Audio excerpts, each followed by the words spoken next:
Salut tout le monde, on va regarder un solide problème de condensateur ensemble, donc deux condensateurs chargés en série et rebranchés un à l'autre. On commence avec un circuit simple avec une pile de 24 volts connectée avec deux condensateurs en série de capacités différentes. On veut commencer par calculer la charge électrique accumulée sur chaque condensateur. Puisque les deux condensateurs sont en série, le même courant électrique va traverser l'ensemble des deux condensateurs. Ça veut dire qu'ils vont acquérir la même charge électrique parce qu'ils sont tous sur la même branche puis ils vont recevoir le même courant électrique, ils vont accumuler la même quantité de charge.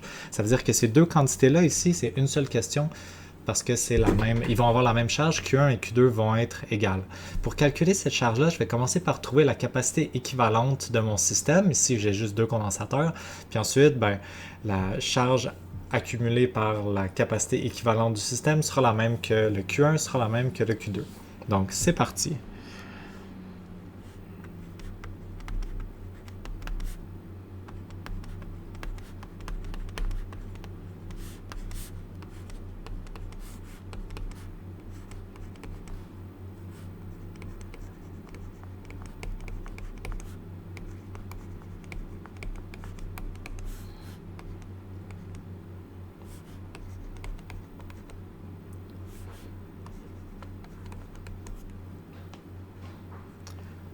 Voilà, j'ai la capacité équivalente de mon système.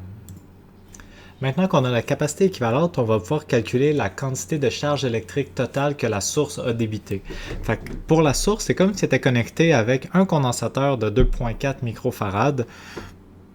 Ce condensateur équivalent-là va se charger jusqu'à temps que sa tension soit égale à celle de la source.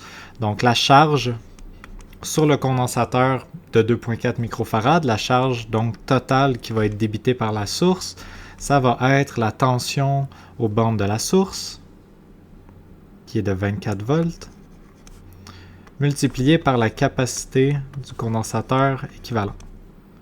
Fait que 24 volts multiplié par 2.4 microfarad, ça va nous donner comme charge électrique 57.6 microcoulombs. Donc ça, c'est la charge électrique totale qui a été débitée par la source. Puisqu'il y a une seule branche, cette charge-là va se ramasser sur chacun des deux condensateurs. C'est pas séparé, c'est vraiment chaque condensateur Q1 est égal à Q2 est égal à Q total. Ici, je vais même appeler ça Q1 initial puis Q2 initial parce que dans la prochaine partie du problème, ce qu'on va faire, c'est qu'on va débrancher les condensateurs, on va les rebrancher avec les armatures pareil ensemble. Puis là, ça va changer la charge électrique sur les deux armatures. Donc ça, c'est la réponse à la question A. Nos deux condensateurs ont 57.6 microcoulombs de charge. Maintenant, je débranche les deux condensateurs de notre circuit en conservant leur charge, puis ensuite je vais les rebrancher avec les armatures pareilles ensemble. Ça, ce que ça veut dire, c'est que j'ai une armature positive, une armature négative. Ça, c'est mon condensateur C1, ça, c'est mon condensateur C2. Fait que sur ma plaque, par exemple, en rouge, mettons, je mets mes plaques positives. Ici, j'ai plus 57.6 microcoulombs, puis ici, j'ai moins 57.6 microcoulombs. Puis sur l'autre plaque, j'ai exactement la même charge au début, avant qu'on les connecte ensemble. Dans le fond, après les avoir connectés, les charges vont changer. 57.6 microcoulombs, puis moins 57.6 microcoulombs.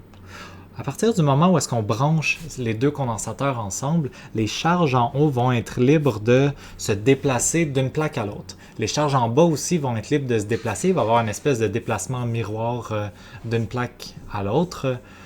Puis ces déplacements-là vont se faire jusqu'à temps que les différences de potentiel aux bornes des deux condensateurs soient égales. Parce que je peux faire une loi de Kirchhoff ici, puis dire que la somme des différences de potentiel doit être égale à 0. C'est une loi des mailles de Kirchhoff.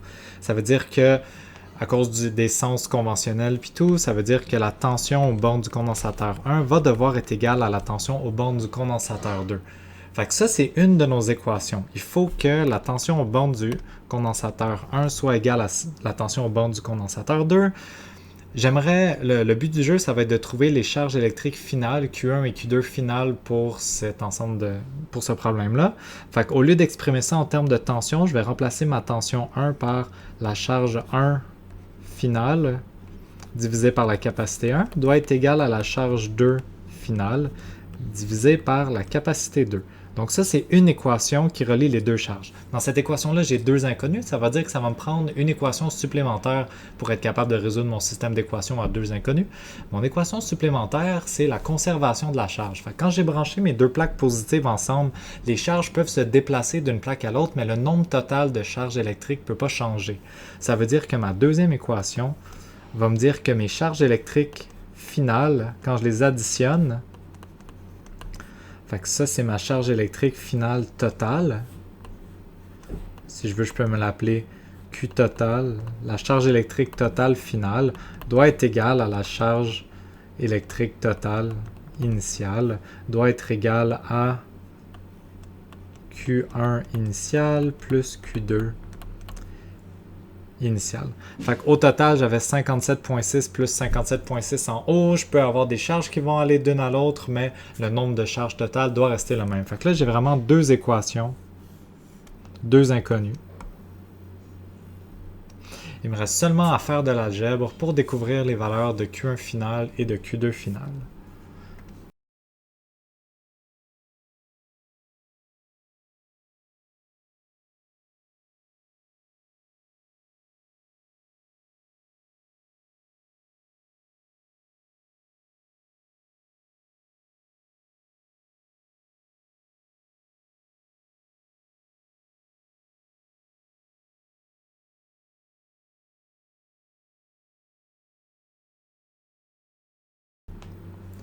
Ok, on a répondu à la question A. On a trouvé nos charges électriques finales sur chacun de nos deux condensateurs. Maintenant, la question B, pardon, la question B. Maintenant, on est rendu au C. On nous demande de comparer l'énergie totale emmagasinée avant de connecter les condensateurs ensemble et après. Fait que pour la question C, ce qu'on va faire, c'est tout simplement calculer l'énergie de chacun de nos deux condensateurs avec leur charge initiale et avec leur charge finale. Vu que je connais la capacité des condensateurs puis je connais la charge électrique initiale et finale sur chaque condensateur, pour faire la question C, je vais utiliser la formule d'énergie potentielle qui est la charge au carré sur 2 fois la capacité. C'est la plus pratique dans ce problème-là. J'aurais pu calculer les différences de potentiel de chaque condensateur, mais c'est une étape pour rien. Donc c'est parti, je calcule mes 4 énergies potentielles.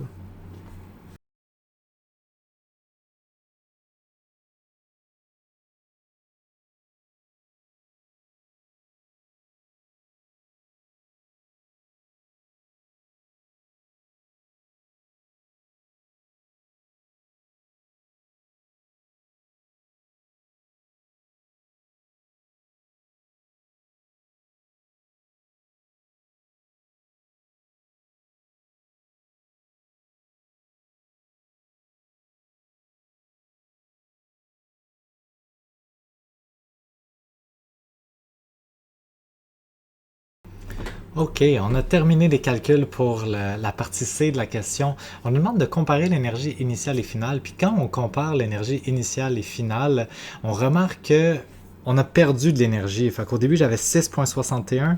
Puis à la fin, j'ai juste 1,70 fois 10 à la moins 4 joules. Donc il y a de l'énergie qui s'est perdue dans le processus. Ça semble venir contredire un peu notre idée de la conservation d'énergie, mais c'est pas le cas. Quand les charges électriques sont passées ici.